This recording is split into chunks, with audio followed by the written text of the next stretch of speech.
Bigay ng parking sa atin sa Legends ay isang GTI. Mabait ang naka GTI, sigurado. Approve. Ang ganda pa ng GTI niya, sir. Happiness in a box.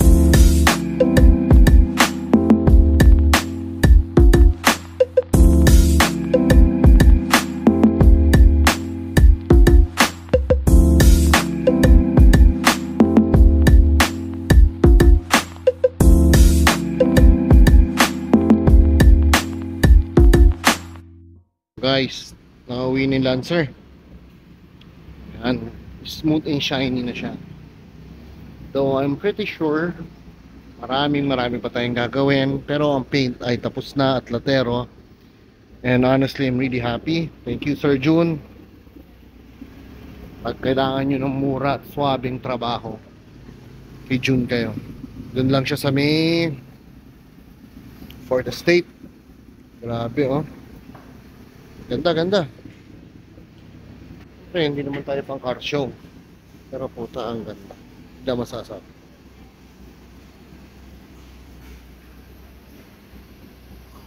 Love it. Pauwi rin. Ito yung nakita ko ng konti. May mga angat. Sana mawala. Nakalipas sa ilang isang buwan. So guys, pinalitan ko na pala itong signal light. US version yata yung sa akin, may konting ganun. Tapos dalawa yung socket niya. Ito single eh. Pero ano lang, tinago ko pa eh. Origin ito parang TYC or something. Pero it adds flavor kaya I'm keeping it first. Pampa sexy ng mataba. But anyways, sana magkaroon tayo maayos na mags. Baba natin, then palinis ko na yung loob. Pending na eh. So check out the updates. Alright, magandang araw sa inyo lahat. This is Boy Kero and welcome to episode 6, which is basically na piturahan na yung Lancer natin, and it's time to take care of the other stuff like yung loob. Due na siya palinis kasi syempre hindi naman natin alam sino mga kaluluwa, mga aswang na nasa loob ng ating kotse. So I took the initiative to baklasin ko lahat para at least ma-check ko ilalim ng carpet, kung ano meron, kung madumi. Pero syempre, papahugasan natin. And I'm really quite happy dahil nung binaklaks ko siya, andun lahat ng pyesa, kompleto, mga tornilyo. So medyo happy ako dahil mukhang previous owner was really maingat. Kasi usually, pag nagkuha ka ng second hand ng sasakyan, minsan ano-anong sikreto na ano-anong mga halimaw ang makikita mo, may mga kulang, mga niremedyohan. Etong Lancer natin ay sinuwerte tayo, nandiyan pa lahat at stock pa, pretty much everything is stock. So thank you for joining me at if ever nagustuhan niyo yung video, please do share or like para makagawa pa tayo at humaba pa ang kwento ng ating Lancer GTI.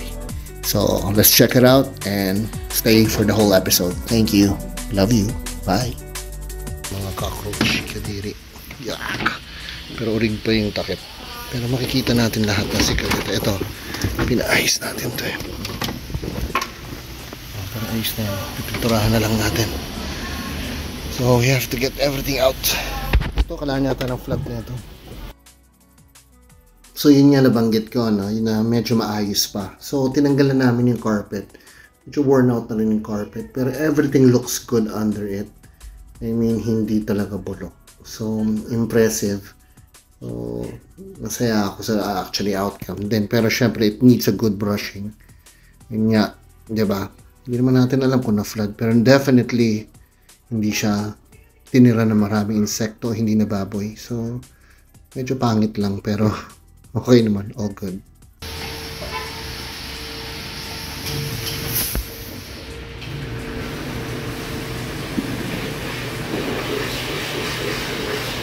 Sabi yung orig, either magaling mag-reupholster, pero puta, good job guys. Usually sira na pag tinatanggal mo dito. Buo, medyo nag-warp syempre, time, age. Pero puta, everything's good. Palitan natin yung spring ng handle para mas lumapat.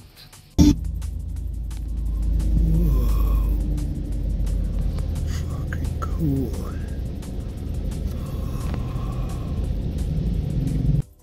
ito lumipas na ilang araw, so natuyo na yung carpet, so it's time to put everything back.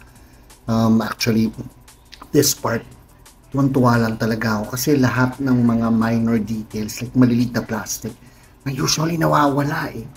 Pero nandito, sa likod, wow, tuwa nga ako, may plastic pa, usually wala, diba? So, naalaga siya, so nabawasan ang problema ko. So, doon ako natuwa. Interior parts are there, but syempre they're not the greatest condition, pero it's there. Less problem for us to complete everything. So, thank you previous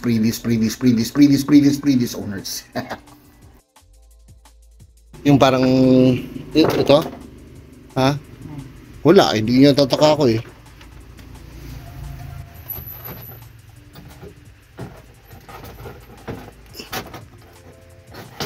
Ay, putang ina. Masira na. Rare Pops. Okay, ito naman yung isang exciting part. So, panahon na para maghanap ng bagong mugs. Maghanap tayo online. And sinuwerte tayo. We found a mugs na pwede nating gamitin sa GTI. Tell me what you think about it. If you guys really like it, bagay ba o okay ba yung napili natin? Pero ito medyo malayo. So I decided na i-meet up para makuha yung mugs. And I present to you. And tell me what you think. Okay? So here we go. Yeah. It's work. Sir, ito. Yabang, ha? Is there work? Ewing RSC negative. Yan tayo, kids. Para mukhang kailangan natin siyang repaint. As why not? Kasi medyo damog na yung pintura, pero original surplus condition. But I think I have to fix it. Alright. Let's get it from Katipunan. Lots of heroes.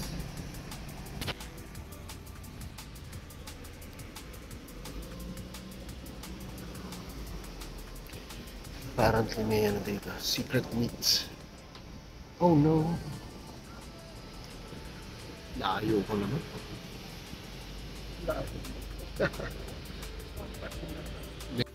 So na-excite ako. So punta agad akong Euro Decals. This is in BF. They're really good sa mga stickers. Halos OEM. And yes, pinagawan ko ng sticker ng ating mugs. Para looking good agad, pare. Swerte nga eh, nakagawa agad. Parang mabilis linggo, nakachamba ako. Happy tayo, boy. Sobrang excited ko sa mugs. Pasensya na, pero diba, na-imagine ko na so, nagfa-fantasize na ako, maaga pa lang. Ito, balik trabaho lang. Shinare ko lang, ang ganda kasi ng view ng Metro Manila and Makati. You gotta love this, city. Beautiful. Okay, balik na tayo sa GTI. Yep. For sure, sasabihin nyo, bakit hindi professionally, pinagawa? Excite nga ako, tangina naman, pagbigyan nyo na ako. So, tinira ko na, pinintura ko, walang tama. And this is the result. Ganda. Pwede na. Salpak na natin, tangina, let's go. DIY is the shit. Pero ito, lagyan natin decals. Yung center cap, kulang ako isa eh. Pero finalat clear ko lang siya, silver flat clear. Para lang medyo ma-refresh. I like it. Magandang araw sa inyo lahat. Sa pinapawis-pawisan, si Buhay Kero, and welcome back. Medyo nang tagal bago tayo huli nakapag-post. Medyo naging busy lang talaga. Trabaho, pamilya. Natin bigyan oras talaga yan eh. Anyways, nandito tayo ngayon sa Lancer. Nakapit tayo mugs. Pagpalit na rin. Swak na to. Actually ito yung gusto ko 5-spoke for this car. And hopefully maayos na natin suspension. Medyo nagkaroon tayong delay niya kasi naging busy. Kasi may aircon, mainit pa eh. Ito yung aircon lang. Pero walang lamig. Uy, parang may lamig. Wow. Halaga. Pero mabilib ako sa Lancer na to. Kompleto siya. Everything's here. Kaya lang siya, pero matanda na. So, hindi naman sira. Pero nandito, not functioning 100%. Anyways, Ito ko yung update pag nakasalpakan na natin ng bagong mag.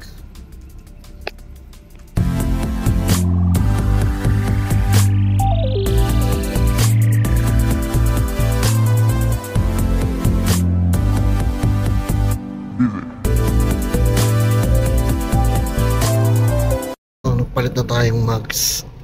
Oh, fuck.